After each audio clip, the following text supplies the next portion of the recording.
There's a spiritual piece here that oftentimes it can't be empirically researched or studied because it's a spiritual piece of our culture that is very real to us.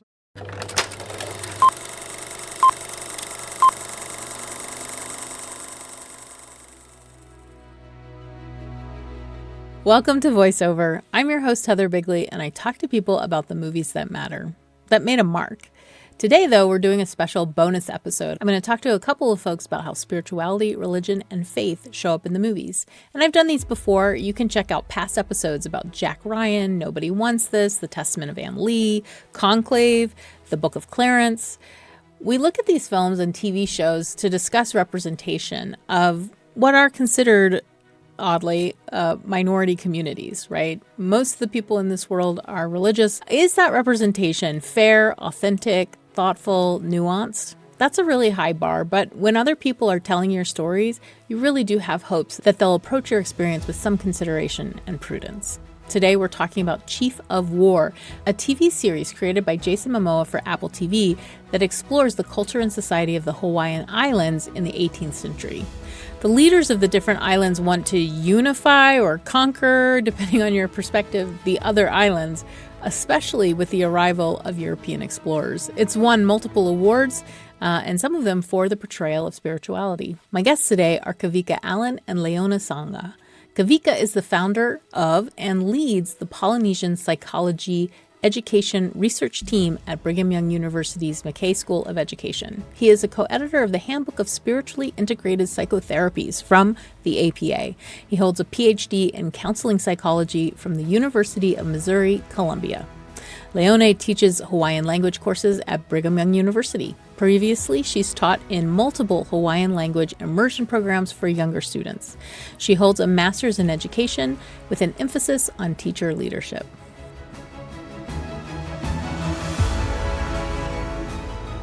So you hear about this show coming out. Maybe you saw the trailer, or maybe you heard about it before it even got to that stage. What are your expectations? Interestingly enough, I did have a couple nephews who were like, Auntie, can you help me with the Hawaiian for this? Because I'm applying for this show, that show. And I was like, okay, what's the show? Then I kind of heard about it right before they showed the premiere again. And I tried not to watch. I was like, okay, I want to be excited about it. But one small phrase I would say is cautious optimism. Yes, I didn't know it was Jason Momoa. I knew he was the star. And I was like, okay, we know that Jason loves being Hawaiian. And lately he's been promoting his Hawaii. I appreciate the fact that, you know, he wants to put us out there. When he came during... when he went to Mauna Kea with his ohana as well. And so just cautious optimism. And then as I heard more about it as it was about to premiere, and then I saw the premiere online with everybody from my community. Oh, I was like, so great. why are you there? All the Samoans for the community. Wait, why are I you there? just want to say, all of you Samoans, I love you.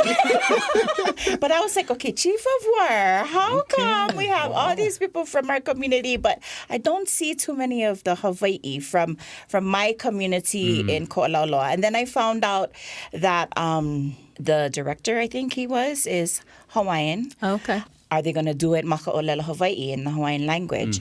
Are they going to have Hawaiian actors? Because I've seen, I did have some feelings about that.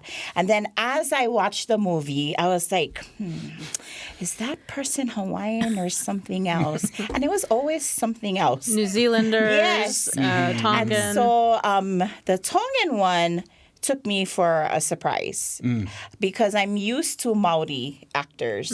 Like the Maori and the Hawaii, Po'e Hawaii, we do a lot together, whether it's in education, you work in mental health and whatnot. They're always doing things together. But the Tongan coming in, when I found out that Kaiana's brother, one of them was Tongan, I was like, oh, he did a good job. I was pleasantly surprised with their Olelo Hawaii. Some, I was like... You're talking too slow for me. Now, I want to preface, Kawika and I have not been at home in Hawaii for a long time. So patience to all those who watch. Yes. But this is coming from our point of view as Kanaka Maoli, as Po'e Hawaii, who are part of the diaspora. Yeah, that's right. We educated, Yes. No, seriously, that's a good point, because we've been away from our Aina for a while now. And you longer than me. Much longer. But I'll do my very best to just answer some questions that may relate to the research I do or science I do here on campus as it relates to Pacifica. So yeah, I'm happy to be here to do that. I saw the trailer, and I was actually more specifically interested in Kaiana and his sort of history, how they're going to portray him. And I actually invited family and friends to come to the first episode. I invited Hoku to come, and some other colleagues on campus who are Pacifica, Polynesian, and in the community and in my stake. And we actually had a nice little party gathering. That's great. And I mean, all of this was actually, I don't know a lot about, Hawaii, history of Hawaii and everything like that, but I do know a little bit about Pacifica mental health and psychology based on my research.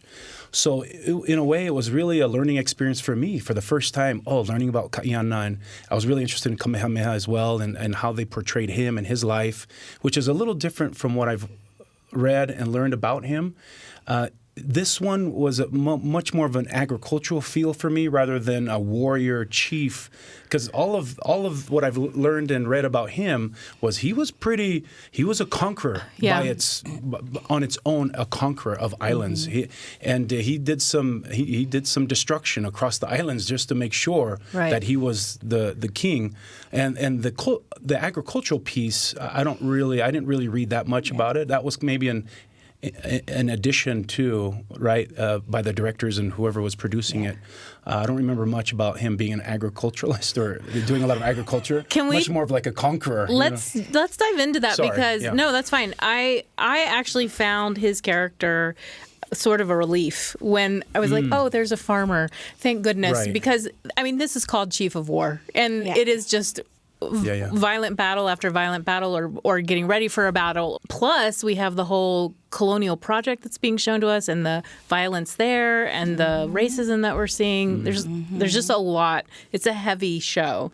So when I was introduced to a farmer, I felt like, thank you. Let's meet someone peaceful. But you're saying that's not necessarily the full story. In all our legends and all our storytelling, Kamehameha was always prophesied to be this. Kamehameha was always groomed to be this. I never ever remember him being a farmer.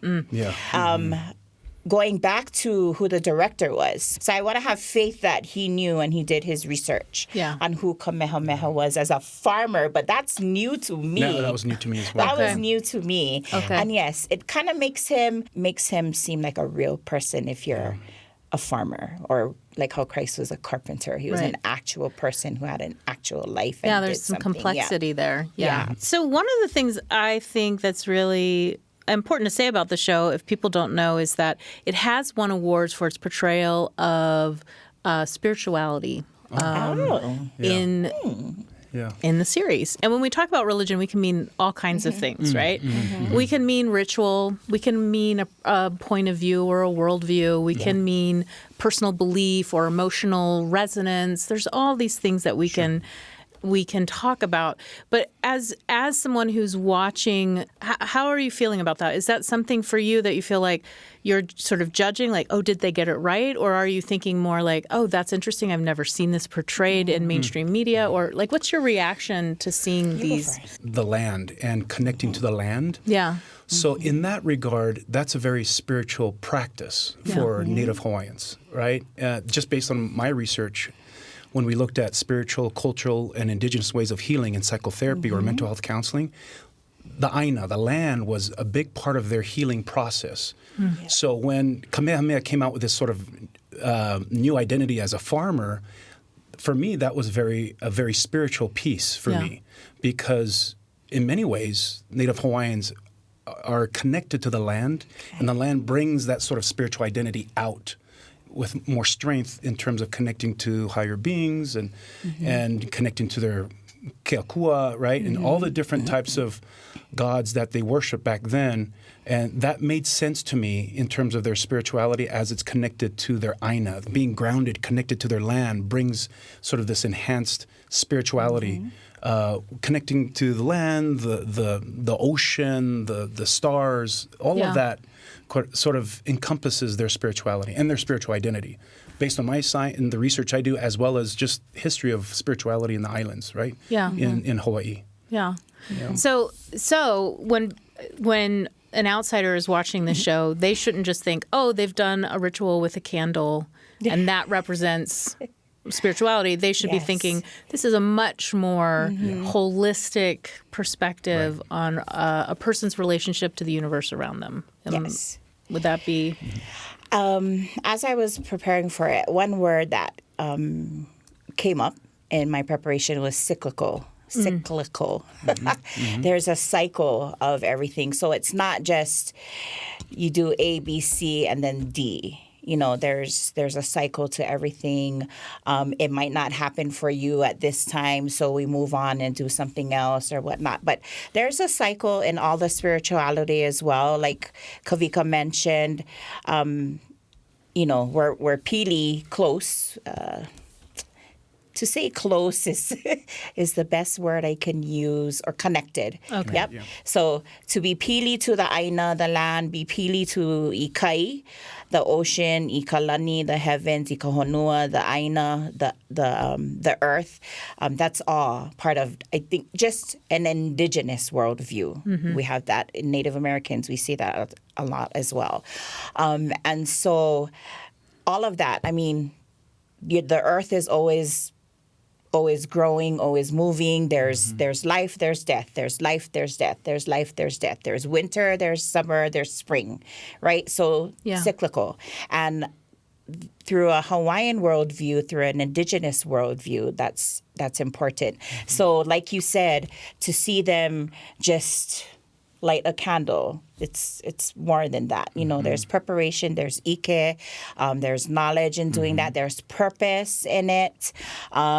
Maybe there was purpose in preparing the vessel that the candle was in, preparing it a certain way, and then what do you do with it after? So for example, with lei, when we get fresh floral lei, we don't just throw it away after. We have to ho'i ka Aina. We have to give it back to the earth. It's giving back. You're supposed to give back. So definitely when I'm home and we have lei, I will go find a spot and then I will just, give it back or put it on mom, dad's grave or whatnot. But definitely not meant to be.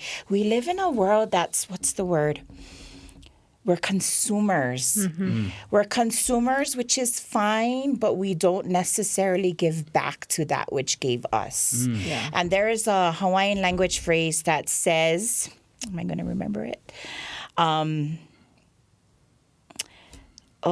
Everybody excuse me.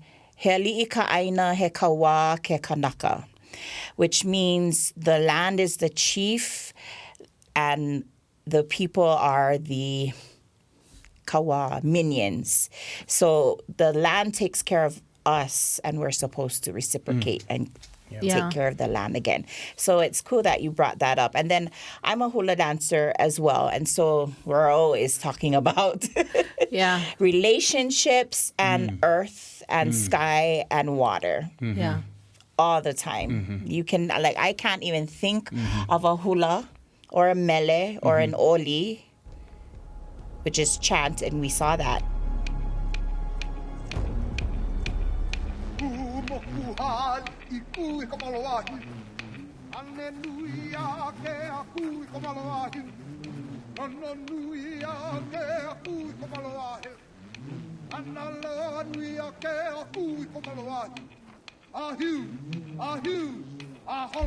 And I loved it. That's a method of worship, which in the Native Hawaiian culture, which is our demonstration of the hula to the land, to the surroundings, and the Aina, like the land and the sky and the stars and the ocean by our movements. It's a very spiritual process which is a worship. We're worshiping our akua, keakua, right? Our gods, right? In terms of like the native Hawaiian culture, right? Yeah. And I was also thinking that really portrayed nicely in some episodes of the show, which is this idea of giving or connecting to our kupuna or our ancestors, both on this side of the veil and the other side of the veil, which is really important to connect to the kupuna, our ancestors on the other side of the veil, because they give us guidance, they give us direction.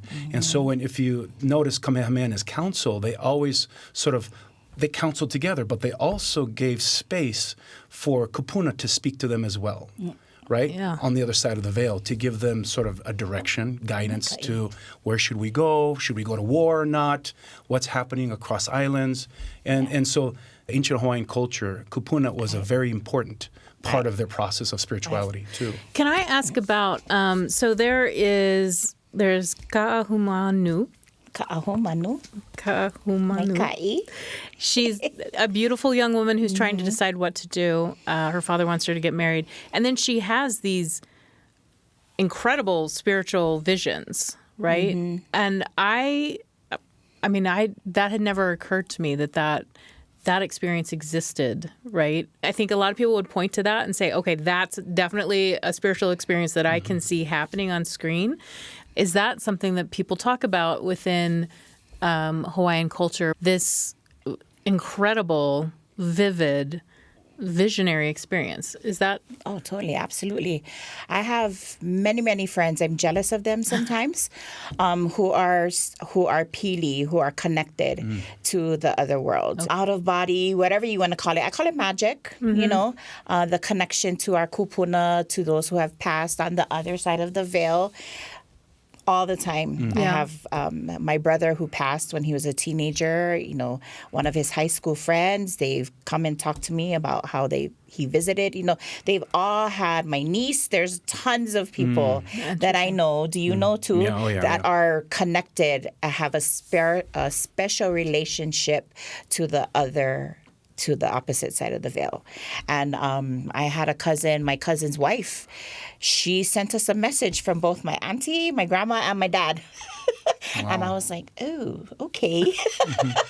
That spirituality, totally not surprised. It's not something that I thought about coming into when I was watching the movie, but it's nothing that's new to me. It makes sense. Yeah. Okay. Yeah. I grew up in my family, this was very normalized. It was a normal thing when my mom actually, Anake was talking about how certain people have gifts, and that gift is to connect and communicate with those who have passed on, our ancestors, our kupuna, through the veil. On the other side of the veil, this is a common thing. It's not like, oh, wow, what was that? Like, oh, yes, Mom, what did they say? Right. What did Auntie say? What did Grandma say? What did Grandpa say? Wow. And we sit around and listen. Oh, okay, and that's the message we were to receive in our family moving forward, whatever the message was. Wow. We received this message that we should do this now in our family, and this is what we do. Now, I'm a professor of psychology, right? And so in some ways, in the Western way of thinking about this could be pathologized. And I would fight against that and actually challenge that, because there's a spiritual piece here that oftentimes it can't be empirically researched or studied, because it's a spiritual piece of our culture that is very real to us. Right. I feel like certainly in academia, we have this idea of there's the rational and there's the irrational, and the rational is more important, and that's to be trusted. And I feel like we can really open ourselves up to so many wonderful experiences if we say, yeah, there's the rational and the irrational, and the irrational has an important role in my life and how I understand knowledge and how I understand my decision-making process, or how I feel loved, right? I would say a lot of emotions are not rational in the least, but they're still important to us. Absolutely. And if we can use that as sort of a bridge to understanding even religious or spiritual experience. So you talked about, Kawika, you're a psychology professor, and your research is about spirituality. So one of our questions here is, how does spirituality shape the mental health and well-being in Pacific Islander communities? Sure. So over the past, since 2018 to 2025, actually, just last year, I've taken several students on several trips, my research team across the Pacific Islands. So we've been to Aotearoa, New Zealand. We've been to American Samoa. We've been to Hawaii multiple times. We've been to Marshall Islands and Fiji, studying this one thing. And we've essentially it's a repeated design. We've just used the same research question over and over across all these islands. And that is, what are the spiritual, cultural, and indigenous ways of healing in psychotherapy? So because we wanted to understand why were our Polynesian brothers and sisters dropping out of counseling early? There's research that we've done showing that they just don't stay in counseling. If they're needing some mental health support, they would go, and then they would drop out sometimes even after the first session. Oh, wow. And so over the past several years, we went back and tried to answer this question. How do we help our people, support our people in mental health counseling, and hopefully keep them in counseling and keep them in the mental health support that we'd like to offer? And so, and our Western worlds of psychotherapy really were turned upside down, which is we needed to go back to our ancient ways of knowing what healing was about and what it looked like back then. Yeah. So essentially it's what were the ancient epistemologies of remedy and help and healing that would allow our people to feel comfortable in counseling.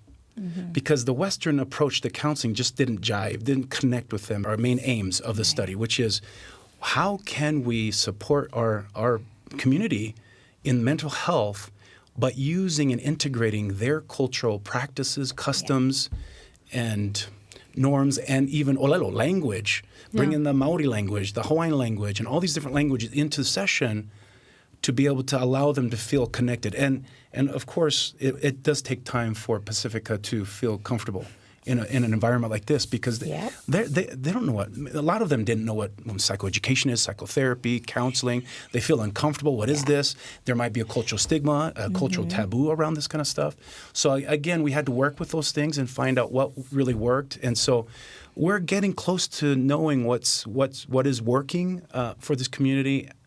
We really had to learn a lot from our kupuna, our teachers, our kumu, our folks in these islands, all over the islands, and learn from them of how we can best serve our community by integrating and inviting and including cultural practices into the session. This show, Chief of War, is outstanding for one reason. I mean, it's actually incredibly well done, and there's a ton we could talk about the filmmaking, but here it is presenting the experience and the history of a people that doesn't normally get to be on screen. Being able to see authentic representations of yourself on screen also is really important.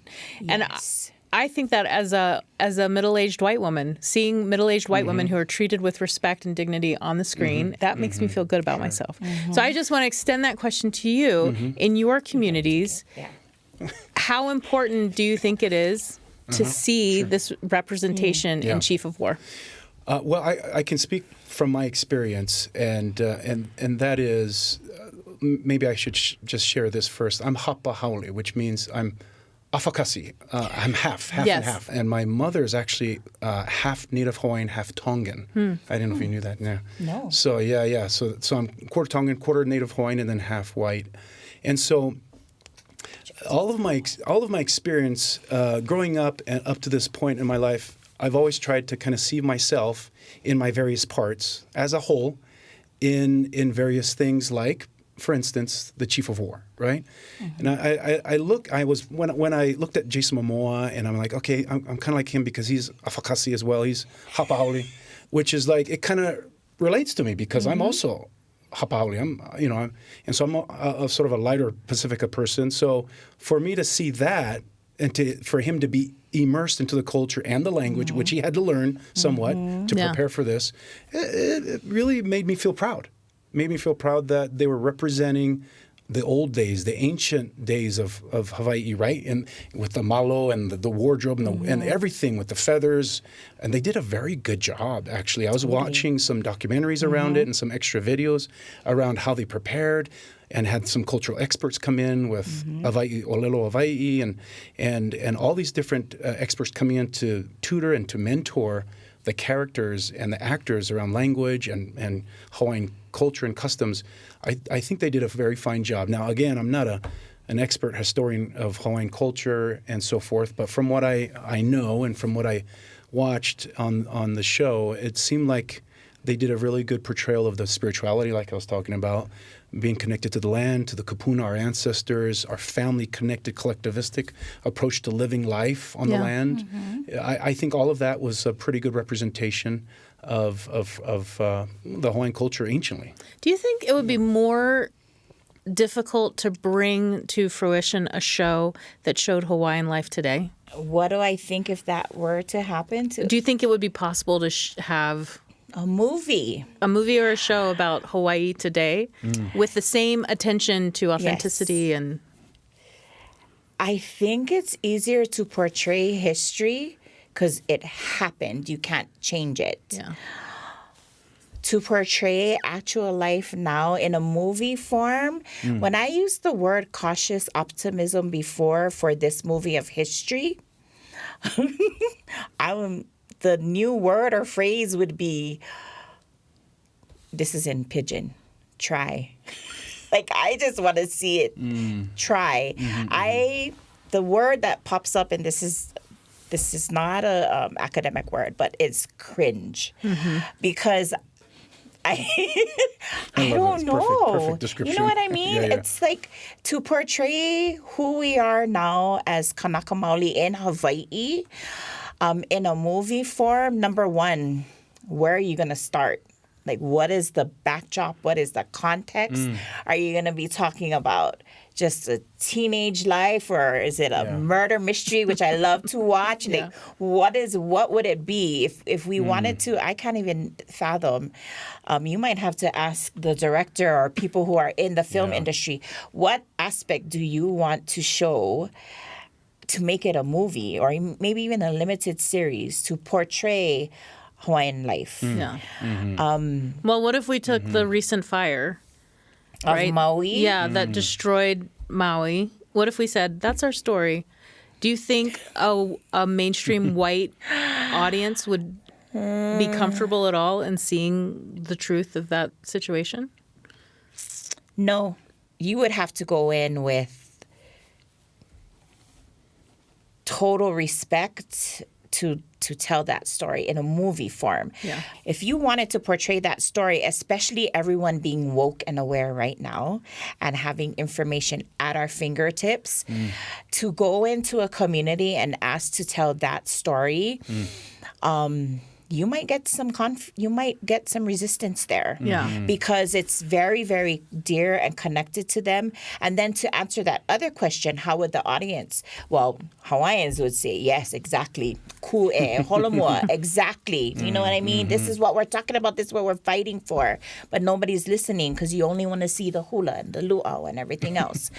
And then you don't want to hear the story about the corporations that came in for years and years and years, AKA why we don't have, not AKA, but why we don't have our language anymore. You don't want to hear those stories. You don't want to hear about the corporations or Dole, what's the sugar company? Because it's sugarcane in Maui. Yeah. But that sugar company who stopped the water flow. That's why Lahaina is dry now when it used to not be dry. And so I don't know if people are ready for that. We are totally ready to tell the story. That I know. Yeah. But How but it's if you can tell it portrayed- in a way that is protective and respectful of what If really someone happened. can do that, Yeah. I don't want to see that happen. Interesting. That would be totally cool. Everyone knows that you can't turn to a community and say, you're a monolith. You all have the same thoughts and feelings and worship the same way. We all know that. But in film, we tend to reduce because we're kind of after like a certain idea and there's only so much time. So what would we have to portray about Hawaiian spirituality today that might be different from the spirituality we saw in Chief of War? Well, I have an answer to that Yeah. kind of, But I think we have to back up a little bit and understand what happened to Hawaii anciently across the years, historically, that got us to this point. Sure. And that is, in one word, colonization, right? Yeah. Our people, the Native Hawaiians, were colonized, which means their language, their land, everything was taken from them and exploited and abused, and our queen was jailed in her own castle. Right. And so do filmmakers want to tell the truth? What I just shared now is the truth. Yeah. Does that sell? No. But the truth is the truth. If you want to tell the truth about what happened to our land, Right. and Hawaii, and we were forbidden to speak our language for many, many years, right? And to practice our cultural dances and practices and things like that until Kalakaua came back and instituted, right, the hula and so forth after that. But that's the truth. Now, that doesn't really go well in Hollywood, or it doesn't sell tickets. And so going back to that, now fast forward a little bit to your question about spirituality. Well, that has direct systematic effects of our health and spirituality based on colonization of our land, culture, language. Right. And we're now seeing the results of that systematic and systemic colonization that continues to this day, and the effects that we're having on health, on our spirituality, on our just well-being, psychological, physical well-being in our everyday life. Yeah. There's a resurgence of our ancient spirituality and ancient ways of living, that we're connecting to our kupuna, are connecting to our spirituality. Which Chief of War seems to be a part of. Seems to be part of, which I very much am grateful for and excited about this. Yeah. While at the same time, even in the show, it did demonstrate some colonization at the end. Yeah. I would like to say that I think the film, the show may have brought up questions for people, for Kanaka Maoli or indigenous people, questions that they never knew that they had. I would think that there was a lot of people watching. They had questions maybe about who they were, or maybe they were able to answer some questions about, okay, this is why maybe I feel this way. And now I can go research and find out and find myself and be connected. So I would assume that there's a lot of people that are Hawaiian living away from home or never ever lived back home who are probably finding themselves and becoming Hawaiian themselves as well. And so I think that's a pretty cool journey for people as well to find that. And then, and it could have been the other way around. But the movie for sure put us on the map way more than Moana did. And I totally love, I do. Everyone asks, Anake, Auntie, what did you think? I go, I loved it. I totally loved it. Finally, somebody's doing it right. Or they didn't know, and it's like, oh, now I need to go learn more about me. There is a Hawaiian proverb in the Olelo no Eo that says, "A'ohe pau ka ike ka halau ho'okahi." Don't edit this out. So one more time. "A'ohe pau ka ike ka halau ho'okahi," which means knowledge is not gained in one place. Yeah. And so if we can remember that, it's all about learning. Yeah. It's all about learning. It's all about trusting, respect, and that's all kapu aloha. Yeah. All of that is kapu aloha.